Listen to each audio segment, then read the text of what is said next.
always found on the issue of canon, which is one of the reasons why I never really uh, did any work on the canon, is because I always thought that the Protestants had a good case. Hmm. And maybe that's just because I didn't really read more than 5 or 10 books on it. I always tell myself, read 25 books on something before you start talking about it. Hmm.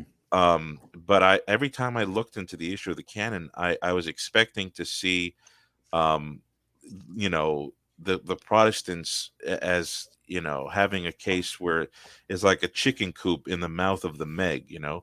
And I never really saw that. I always saw that was there was good reasoning, and Hmm.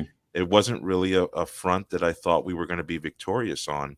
So, what you said, it just resonates with Yeah, me. I think it really is, um, like in the Protestant Catholic debate. Personally, speaking, since I've had to engage in this a lot, I think the uh, the deuterocanonical books are probably the least clear issue in the entire debate. I really do think that, because it's like Yeah. you talk with, um, you look at least in the West, and even I'm sure you're aware in the East, it's like, yeah, this really wasn't like seen as a settled issue for for a lot longer than a lot of people are going to admit.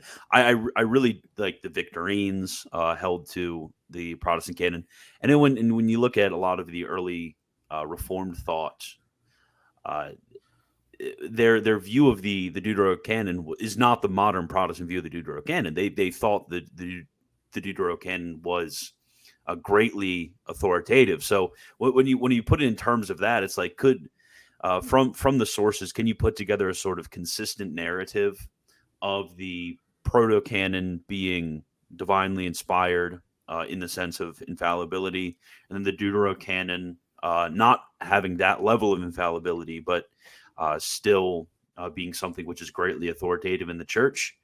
Like, actually, maybe. But I think the question that we need to start discussing is the criteria of the canon. How do you determine or figure out what a canon is? And Right. I think that's where, um, at least historically, Catholic apologites have, when writing on this matter, have pointed to. It's like, well, how are we exactly determining what is a scriptural book and what isn't, especially when it comes to the New Testament canon?